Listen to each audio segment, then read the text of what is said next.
There is no denying that I have a massive passion for intimacy and relationships. Now that's why intimate relationships is the second pillar of my business. The reason my passion is so big is because when we come into an intimate relationships, we are at our most vulnerable self because we have to open doors that we never open when we are with our friends, right? Because we can always kind of like put this thing over our face, like, woohoo, life is great, everything's great, and then we go home, and that's when we are authentically, really raw and vulnerable. In an intimate relationship, you can't do that. It's all happening inside of the relationship. Now, when you meet somebody, you might put on that face and try and be like, I'm gonna hide all of the stuff that I don't like about myself inside the closet. And that's how you get into your relationship. But one time in the relationship, all the doors are gonna open up.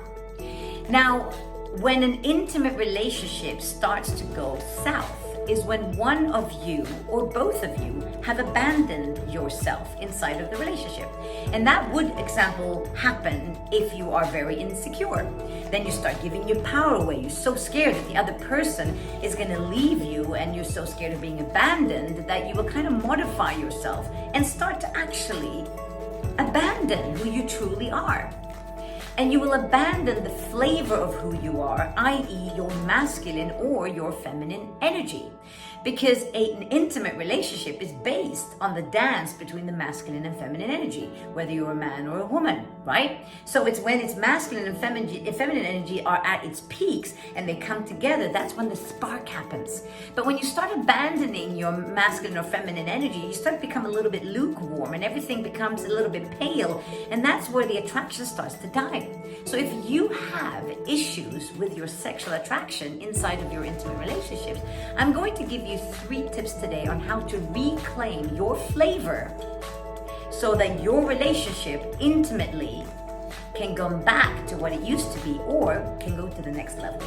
Now, number 1, if you're struggling with intimacy inside of your relationship right now, I want you to stop and go, have I abandoned my flavor? I.e., am I a bit lukewarm in how I show up in the relationship? Am I not being authentic? Am I scared that they're going to judge me or leave me and I'm not good enough? I.e., am I bringing all of my library of shit into my relationship, which makes me a weak copy of who I really could be?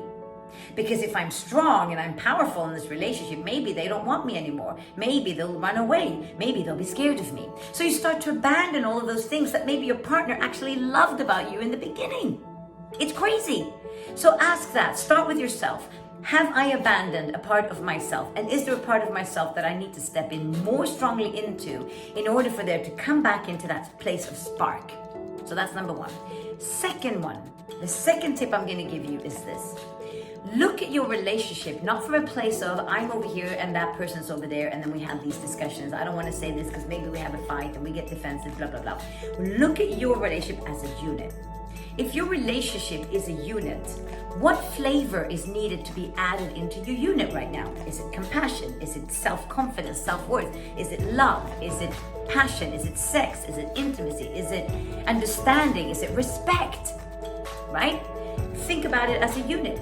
And whatever flavor needs to be added into your unit, you add it. Don't sit and wait, well, it should be my partner that should be doing that because I'm doing everything I can. No, stop being egocentric about it. This is not about you anymore. It's about your unit. So once you've built yourself up and come back into your flavor and you're strong now and you're looking after yourself and you're giving yourself love and boundaries and all the stuff that you need to be a full self, now you can contribute into the relationship, into the unit from a powerful place. So bring whatever flavor the relationship needs into the unit, you start bringing that into the unit. And you'll start to see that your unit starts to become more intimate. You start to feel more connected. And my third tip, please take time out for your relationship. Don't take it for granted. I know that the law of familiarity states that if we're around something long enough, we start taking it for granted. Please don't take your relationship for granted, like, oh, now we're together, it's just gonna work. No, relationship is not about just coming together and that's it. Relationship is about taking time to focus on it. If you think about it, if you don't focus energy on something, it doesn't grow. If you just take it for granted, it's supposed to happen over here, but your focus is over here doing your thing, the relationship is going to start suffering. So start bringing in date nights. Start dressing up sexy in the bedroom. Start creating, amazing evenings with candlelit evenings and amazing dinners, or whatever it might be for you and your partner. Start bringing the sexy back into your relationship by putting attention on the things that make you two come alive. Now, if you do these 3 tips, your intimacy in your relationship is going to go to the next level. And you're going to be texting me saying, Anna, thank you for bringing sexy back into my relationship. Now, don't wait. Do it now.